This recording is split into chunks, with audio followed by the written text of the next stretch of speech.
श्लोक 42. अथवा बहुनैतेन किं ज्ञातेन तवार्जुन विष्टभ्याहमिदं कृत्स्नं मेघांशेन स्थितो जगत्। ओम तत्सदिति श्रीमद्भगवद्गीतासूपनिषत्सु ब्रह्मविद्यायां योगशास्त्रे श्रीकृष्णार्जुनसंवादे विभूतियोगो नाम 10मोऽध्यायः। अर्थ, हे अर्जुना, तुला इतका विस्तार जाणून काय मिळणार आहे? आणि असे समज की हे सारे जगतच आपल्या एका अंशाने मी व्यापून राहिलेलो आहे. विवरण. वरील सर्व काही सांगून झाल्यावर भगवंत अर्जुनाला म्हणतायत, तुला अशा पुष्कळ गोष्टी जाणून घ्यायचे काहीच कारण नाहीये. कारण तू थोडक्यात एकच गोष्ट लक्षात घे, आणि ती म्हणजे हे सर्व जगच एका अंशाने मी म्हणजे परमेश्वराने धारण केलेले आहे. जगातील अगदी छोट्यातली छोटी गोष्ट सुद्धा भगवंतानेच व्याप्त आहे. आणि तरीसुद्धा विशेष प्रभाव असलेल्या सर्वोत्तम अशा गोष्टी मी तुला सांगितल्या आहेत. यावरून परमेश्वराची सर्व व्यापकता लक्षात घे. तसेच त्याचे दर्शन या जगात अशा दृश्य गोष्टीतूनच होत असते. सामान्य लोकांना भगवंताची ओळख पटण्यासाठी या अध्यायाचे खूपच महत्त्व आहे. आपण नित्य पाहत असलेली आकाशगंगा, ग्रह, नक्षत्र, तारे, चंद्र, सूर्य, पृथ्वीवरील सर्व वस्तू, सर्व चेतन प्राणी या भगवंताच्या एका अंशाने धारण केलेले आहेत. ज्या आकर्षण शक्तीने सूर्याने पृथ्वीला धारण केले आहे, तीच आकर्षण शक्ती परमात्म्याचीच आहे. थोडक्यात हे सर्व विश्व त्यानेच धारण केलेले असून या सर्वांचे आदी, अंत, मध्य सर्व काही केवळ तोच एक आहे. एवढे प्रत्येकाने लक्षात घेतले तरीसुद्धा पुरे झाले असे भगवंत इथे म्हणत आहेत. हा श्लोक पुरुष सूक्तातील रुचेच्या आधारे सांगितलेला आहे. पादोस्य विश्वाभूतानि त्रिपादस्य मृतंतिवि. हा मंत्र छांदोग्य उपनिषदात सुद्धा आहे. भगवंताचा एकंदरच महिमा खूपच मोठा आहे. इथे एवढा अंश मात्र सांगितला आहे, मात्र प्रत्यक्षात तो यापेक्षा कितीतरी मोठा आणि श्रेष्ठ, भव्य, दिव्य असाच आहे. या अध्यायाचे नावच विभूती योग असे सांगितलेले आहे. योग म्हणजे कौशल्य आणि विभूती म्हणजे ऐश्वर्य, शोभा, प्रभाव असा आहे.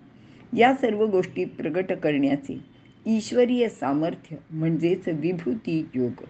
साधकांना परमेश्वराचे ध्यान करण्यासाठी, त्याचे चिंतनासाठी या अध्यायाचे महत्त्व खूपच आहे.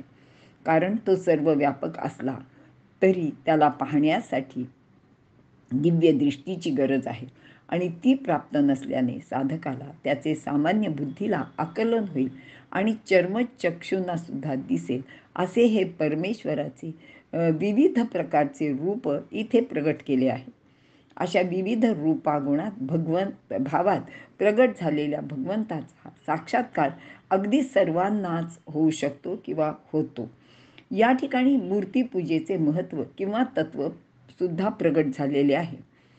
अमोघ वीर्य, एकपत्नी, एकवचनी, लोकांना पारतंत्र्यातून मुक्त करणारा, दुष्टांचे पारिपत्य करणारा, शूर वीर पराक्रमी श्री रामचंद्र आणि सर्व गुण संपन्न असा पूर्ण पुरुष असलेला श्रीकृष्ण त्यांचे काळातच वंदनीय आणि पूजनीय झाले होते.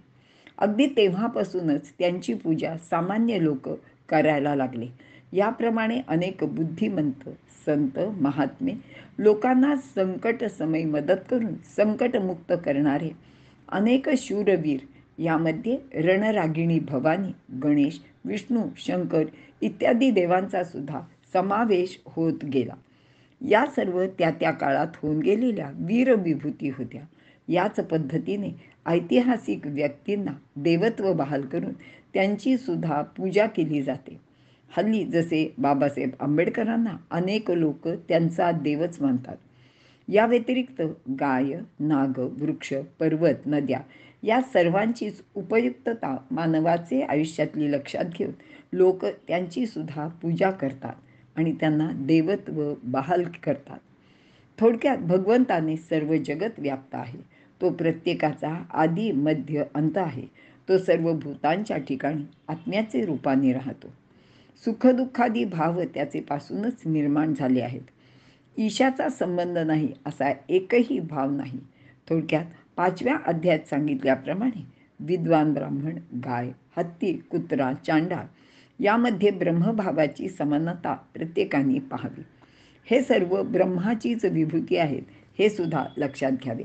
अशा रीतीने बुद्धी, ज्ञान, असमोह, क्षमा, सत्य, दम, शम, सुख, दुःख, उत्पत्ती, विनाश, भय, निर्भयता, अहिंसा, समता, संतोष, तप, दान, यश, अपयश, दंड, नीती, तेज, जय, व्यवसाय, सत्व, बल, वादविवाद, अध्यात्मविद्या, पौरुष, जीवन, तप, काम आणि इतर सर्व भाव, तसेच सात्विक, तामस, राजस हे सर्व काही भगवंतापासूनच उत्पन्न झालेले आहेत. ते त्याचे अधीन आहेत. अशा प्रकारचे ज्ञान आपल्या मनात जागृत ठेवून साधकाने आपले भाव आपल्या स्वाधीन ठेवण्याचा प्रयत्न करावा आणि वेगवेगळ्या भावात सतत परमेश्वराचे रूप पाहून त्याचे चिंतन करीत जावे. जेथे दिव्यत्वाची प्रचिती येते तेथे नतमस्तक व्हावे. असा हा विभूती योगाचा अध्याय इथे समाप्त झाला आहे. श्रीकृष्णार्पणमस्तु.